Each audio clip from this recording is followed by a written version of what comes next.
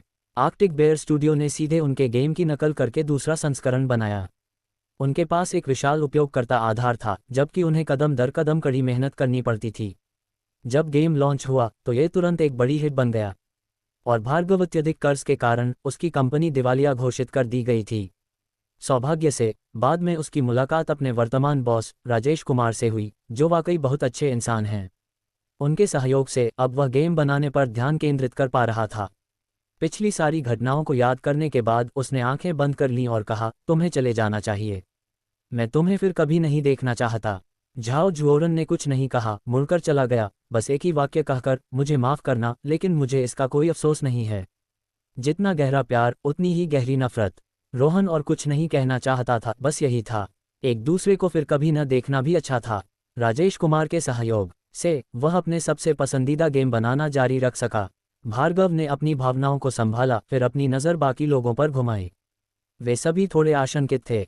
आखिरकार नए सम्राट के साथ नए अधिकारी भी आते हैं। अगर वे पुराने अधिकारी बदल दिए जाएं तो कोई आश्चर्य नहीं होगा। क्या उन्होंने अभी अभी किसी को नौकरी से निकलते नहीं देखा?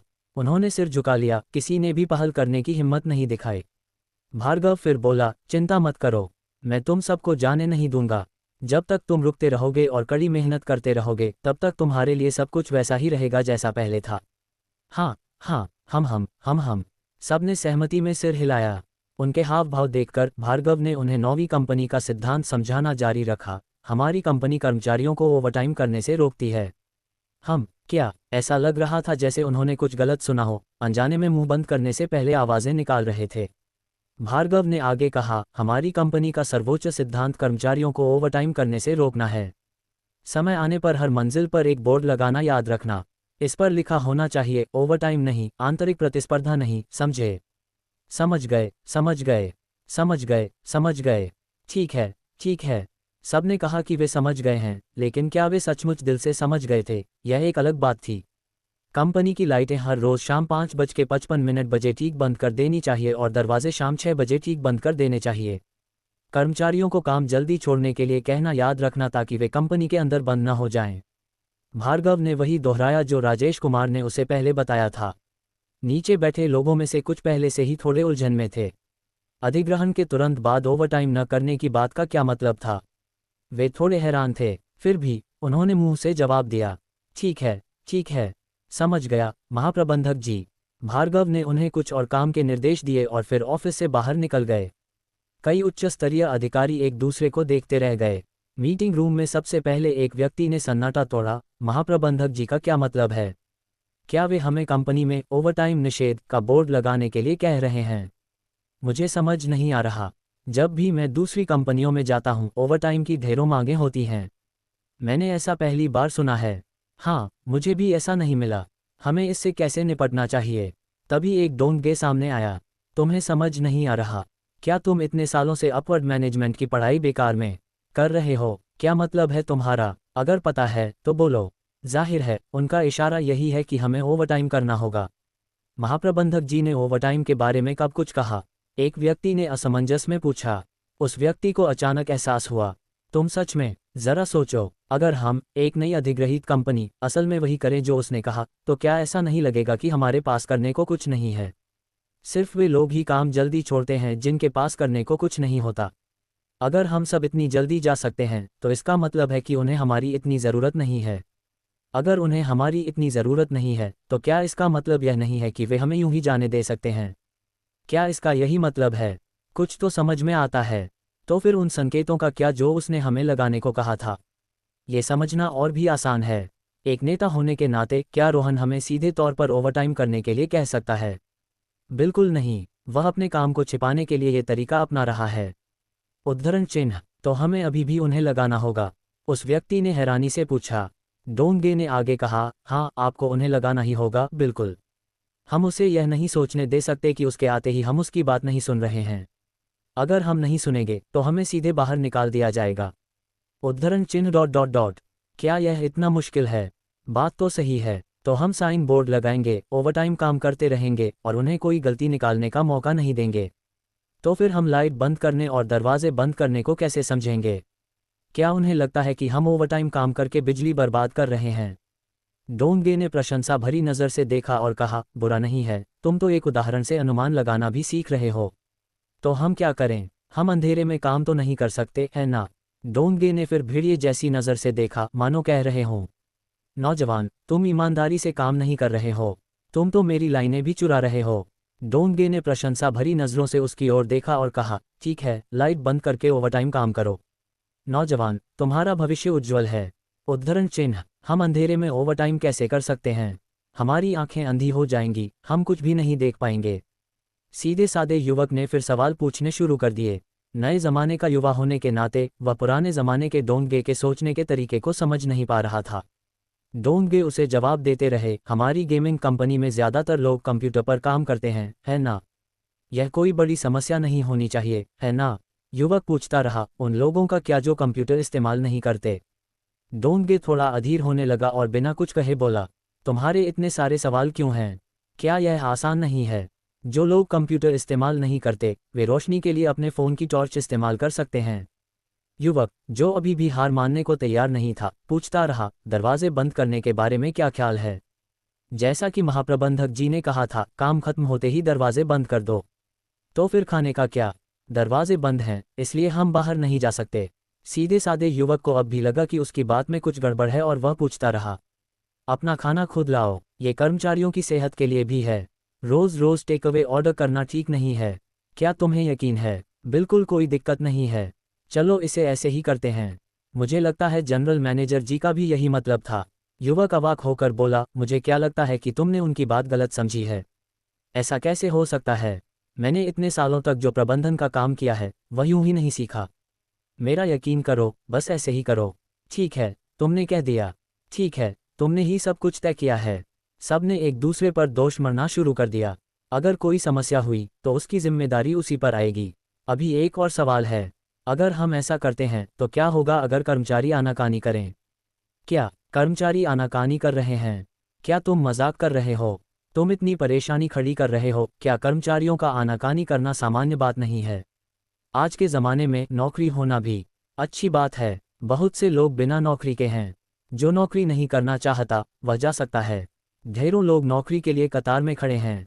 कंपनी उन्हें नौकरी देती है और वे कृतज्ञता भी नहीं दिखाते, फिर भी वे इतनी नखरेबाजी करने की हिम्मत करते हैं। कंपनी उन्हें काम देती है और वेतन भी देती है जो पहले से ही बहुत अच्छा है। आमतौर पर क्या ये वैसा नहीं होना चाहिए जैसा उस विशेषज्ञ ने पहले इंटरनेट पर कहा था, काम के बदले वेतन देने का सुझाव देते हुए? उन्हें हमारी कंपनी को काम करने के लिए भुगतान करना चाहिए, फिर भी वे चाहते हैं कि हम उन्हें भुगतान करें। क्या ये समझ में आता है? कुछ लोगों ने उनकी बात से सहमति में सिर हिलाया, जबकि कुछ ने, जाहिर है, उनका तिरस्कार किया। वह खुद काम के बदले वेतन क्यों नहीं देते? जब आप खुद पीड़ित नहीं होते तो बात करना आसान होता है। ठीक है, मैं और कुछ नहीं कहूँगा। तुम सब जल्दी करो और जाकर व्यवस्था करो। उसकी बात खत्म होने के बाद वे सब चले गए। इस क्षण से आर्कटिक बेयर स्टूडियो के कर्मचारी अंतहीन अंधेरे में डूब गए।